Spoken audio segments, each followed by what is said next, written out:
time to talk about inversions in yoga or going upside down.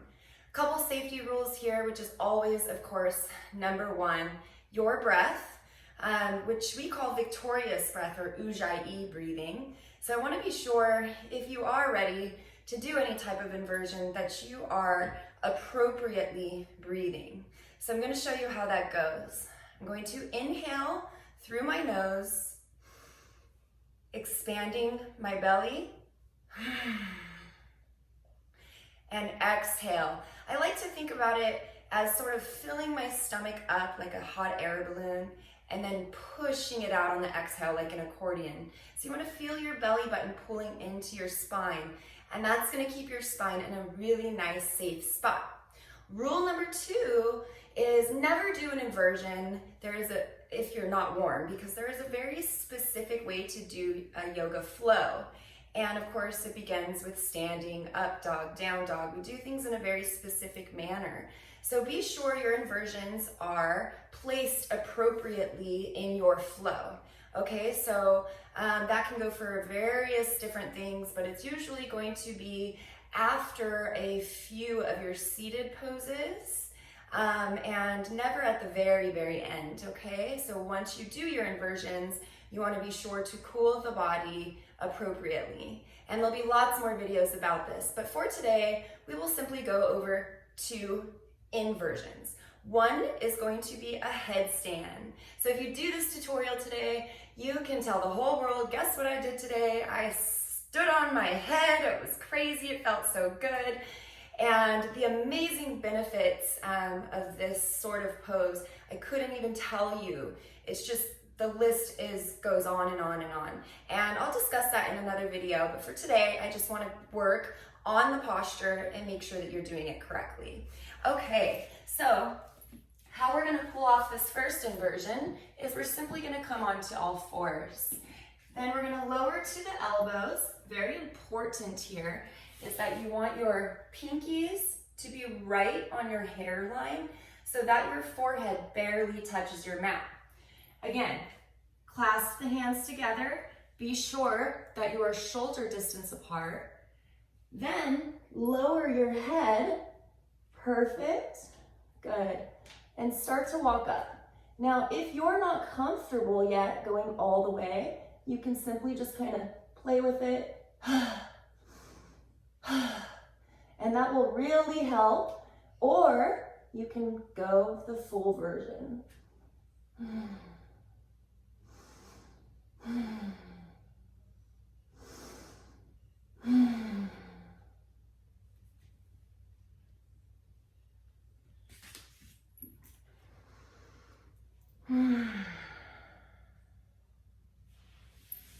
Now, usually that asana or pose will be held for 10 breaths. Again, lower down slowly, check in with yourself if you're breathing correctly, and we will move right into secondary one, which is a handstand. So the difference between a headstand and a handstand is obviously we're using the rest of our arm, but it's not all about arm strength. It really isn't. It's all about the core. So here, and again, I'm going to show you a modification because if you're not quite there yet, then it's okay. It still can be a miraculous core tool for you, and you can use it in variations. That's the beauty of yoga. So here, again, very important. I like to check in with myself and do a cat-cow just to be sure that I'm engaging my shoulders. So if you notice, my back comes upward. This is very important in a handstand because of the shift of our weight.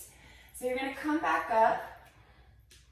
You'll always start off in a down dog, and then you're just simply going to walk your feet as far as you would like, and you're going to bring, so here's your practice version.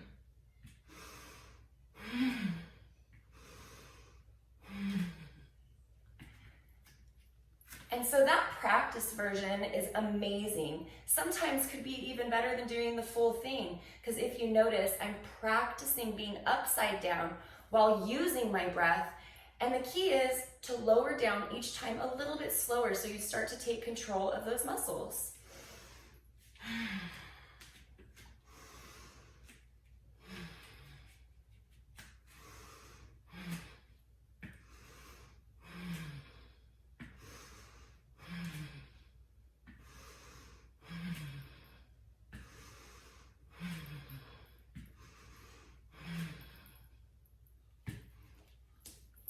And as you can see, then you can start to practice going all the way up and holding it.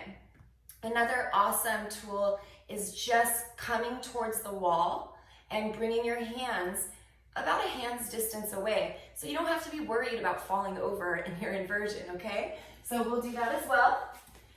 Here, remember we start always gazing at the hands up.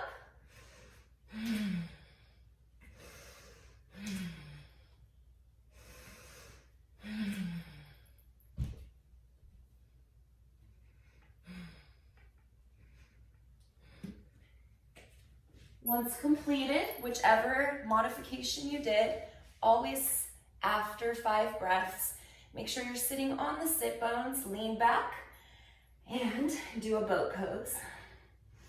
So this is just really making sure that we're resetting the spine here, and we're actually using the same muscle groups, believe it or not, but just a change in gravity. And of course, always pull it in on your exhale. Lower.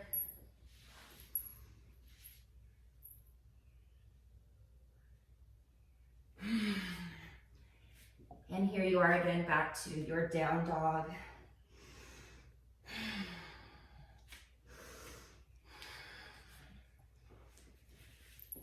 So thank you for joining me on this little adventure. Maybe like below if you want more tutorials like this, or comment maybe on some other poses or areas that might be bothering you that I can show you some stretches and go over form, breathing, all kinds of cool stuff. So if you liked the lesson today, don't forget to press like, subscribe, and share along in my journey to make the world a healthier place.